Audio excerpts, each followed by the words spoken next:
آپ نے اکثر سنا ہوگا، بڑی مشہور ایک قوالی ہے کہ حضرت بلال نے اذان نہیں دی تھی تو سورج نہیں نکلا، اور سر وہ قوالی بڑی ہٹ ہوئی ہے۔ حضرت بلال کے ساتھ ہماری ویسی عقیدت ہے، نبی الاسلام کے وہ مؤذن بھی تھے اور عاشق رسول بھی تھے، اور صحیح بخاری میں آتا ہے کہ حضرت عمر کہا کرتے تھے ابو بکر ہمارے سید ہیں جنہوں نے ہمارے سید بلال کو آزاد کیا۔ ایک عرب کا قریشی سردار جن کے مزاج میں نہیں ہوتا تھا کسی حبشی کو کوئی وقت دینا، اسلام نے ان کو اتنا ایجوکیٹ کیا کہ وہ ایک حبشی کو کہہ رہے ہیں سیدنا بلال۔ یہ حضرت عمر کے مزاج میں کہیں بیٹھتی نہیں تھی بات۔ اسلام نے کیسا فتح کیا ان لوگوں کو، بنو عدی کے سردار تھے وہ۔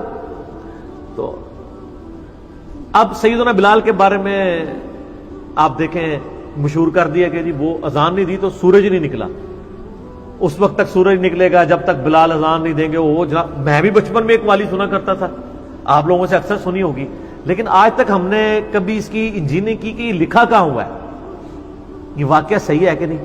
میں نے اس کی انجینئرنگ کی صحیح مسلم سے، کہ صحیح مسلم شریف میں حدیث ہے کہ غزوہ تبوک کے موقع پہ جب نبی علیہ السلام واپس آ رہے تھے تو رات کا آخری پہر ہو گیا۔ صحیح مسلم میں بھی ہے، الموطا امام مالک میں ہے، مشکات میں بھی آپ کو مل جائے گا اذان والے چیپٹر میں۔ نبی علیہ السلام نے اصحاب سے مشورہ کیا، آپ کی اجازت مطلب آپ کی ایک عادت تھی کہ آپ مشورہ کیا کرتے تھے، تو صحابہ نے کہا کہ اس طرح کرتے ہیں کہ تھوڑی سی آنکھ لگا لیتے ہیں، فجر کے وقت اٹھ جائیں گے۔ آپ کی خواہش یہ تھی کہ نماز پڑھ کے ہی سوئیں آپ، کہیں ایسا نہ ہو آنکھ۔ تو صحابہ نے کہا یا رسول اللہ ڈیوٹی لگا دیتے ہیں حضرت بلال کی۔ آگے میں بات کر رہا ہوں کہ حضرت بلال اذان نہیں دیں گے تو ویسے ہی سورج نہیں نکلنا، تو قضا ہونے کا تو خطرہ ہی کوئی نہیں۔ یہ انورٹڈ کاما میں سیدنا بلال کو ایک اونٹ پہ بٹھایا گیا، صحیح مسلم کے الفاظ ہیں، اور جو مشرق کی طرف پو پھوٹتی ہے، آپ کو پتہ ہے صبح صادق کی بھی ایک پو پھوٹتی ہے جو اناؤنسمنٹ ہوتی ہے ختم سحری کی اور رات کے ختم ہونے کی اور طلوع فجر کی، اور جب سورج باہر نکلتا ہے وہ تو طلوع آفتاب ہوتا ہے۔ وہ پھوٹنے کی طرف وہ کھڑے ہو گئے کہ مطلب وہ اونٹ پہ بٹھا کے کہ بھئی جیسے ہی وہ پو پھوٹے گی میں سب کو جگاؤں گا۔ اللہ کرنا کیا ہوا کہ ان کو بھی نیند آ گئی، پھر اس دن سورج ہی نہیں نکلا۔ لیکن وہ کہانی میں نہیں نکلا تھا، روح میں مسلم شریف میں نکل آیا اور الموطا مالک میں بھی نکل آیا۔ وہ اتنا نکلا کہ صحابہ کے الفاظ ہیں کہ سورج اچھا خاصا بلند ہو گیا، چاشت کا وقت آ گیا، تھوڑا نہیں نکلا بلند ہو گیا۔ تو سب سے پہلے نبی علیہ السلام کی آنکھ کھلی، اور پھر سیدنا عمر اور باقی صاحب جاگے تو صحابہ نے کہا ہماری نماز، آپ فرمایا یہی وقت ہے۔ آپ نے بلال سے کہا اذان دو، ٹھیک ہے۔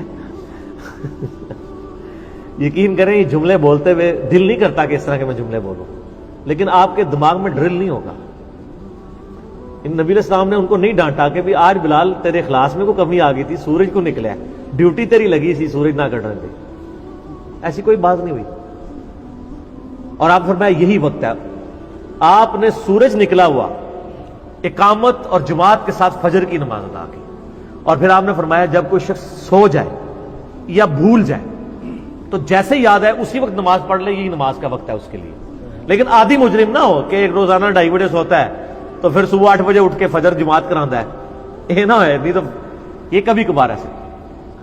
تو اس حدیث سے یہ بھی ایک مسئلہ نکلا۔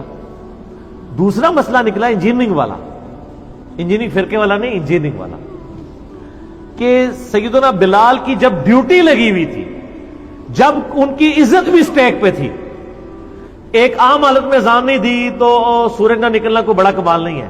جب ان کی عزت سٹیک پہ لگی تھی کہ ان کی ڈیوٹی لگی ہے کہ بھئی آج تو سورج نہیں نکلنا، دھیان کرنا ہی بھائی، اس دن تو سورج نکل آیا، اور حضرت بلال کا اللہ تعالیٰ نے کوئی لحاظ نہیں کیا، نعوذ باللہ من ذالک۔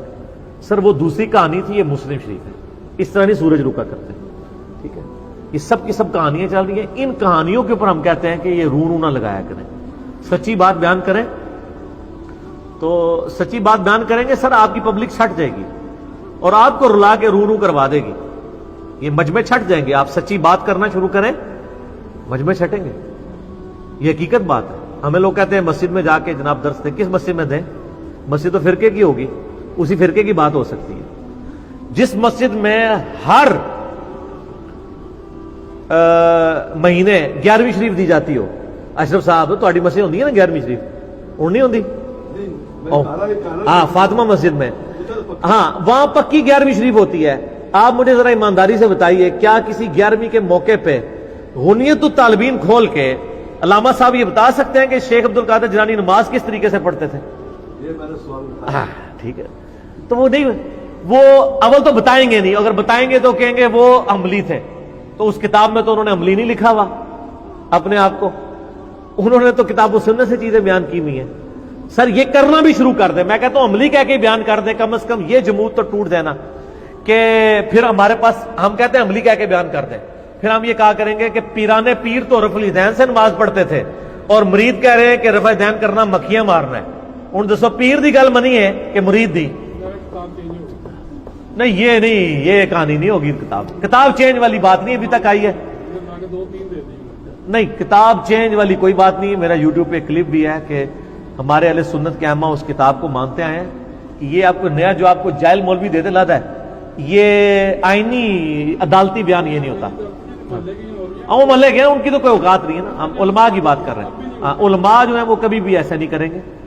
خود الیاس قادری صاحب اور احمد صاحب بریلوی صاحب نے وہ کتاب مانی ہوئی ہے ان کی. ٹھیک ہے، یہ بات نہیں ہے. وہ چند ایک مولوی جو ہے وہ آپ کو بتاؤں میں ایسے ایسے جواب نکال لیتے ہیں کہ جو ایگزسٹ ہی نہیں کر رہے ہوتے. وہ آپ جواب کو سیریس نہ لیا کریں، ان کے بڑے علماء سے پوچھیں. مثلا میں آپ کو چھوٹی سی بات کرتا ہوں. ایک انہوں نے کہانی کرائی ہے کہ رفع الیدین اس لیے ہوتا تھا کہ بت رکھ کے آتے تھے. یہ عام چھوٹے موٹے مولوی تو یہ کہانی کراتے ہیں ہر مسجد کے، لیکن اگر آپ بریلوی دیوبندیوں کے علماء سے پوچھیں نا تو وہ غصہ کھا جاتے ہیں. وہ کہتے ہیں نہیں ہم نے کب یہ کہا ہے، ہم تو رفع الیدین کو اس کی وجہ سے منسوخ ہی نہیں مانتے، یہ تو کوئی بات نہیں ہے. ہم کب کہتے ہیں کہ بت رکھ کے آتے تھے، ہم تو حدیثوں کی وجہ سے منسوخ مانتے ہیں جن کو وہ صحیح سمجھتے ہیں. تو یہ پینترے بدل لیتے ہیں. یاد رکھیے گا انہوں نے پبلک کے لیے اور کہانیاں رکھی ہوتی ہیں، اور جب علمی، جب وہ کہتے ہیں نا، جب عدالت میں کیس پیش ہوتا ہے نا، وہ کہتے ہیں وہ تو میرا سیاسی بیان تھا. سمجھ آئی؟ وہ جو میں نے پارلیمنٹ میں تقریر کی وہ تو سیاسی تھی. ٹھیک ہے، اور وہ جو میں نے 35 پکچر کا الزام لگایا وہ تو سیاسی تھا.